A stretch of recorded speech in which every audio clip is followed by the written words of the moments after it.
கண்டிருப்பான் தலைவன், துன்பங்கள் எத்தனையோ கடந்திருப்பான் தலைவன். நாங்கள் வென்று வாழத்தானே, எங்கள் நாட்டை நாங்கள் ஆளத்தானே. பாடங்கள் எத்தனையோ சுமந்திருப்பான் தலைவன், உறவுகள் எத்தனையோ இழந்திருப்பான் தலைவன்.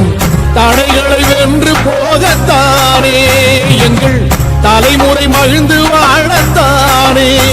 அவன் கடமை பார்த்தான், அடையவக்குள்ளே பணிந்து அவன் கட்டளை கேட்டான், அடையவக்குள்ளே துணிந்து அவன் கொண்டும் போலீசை பற்றி துளைக்கிடும் சக்தி பெரும் மடக்காலம். அவன் சுட்டும் விரத்தி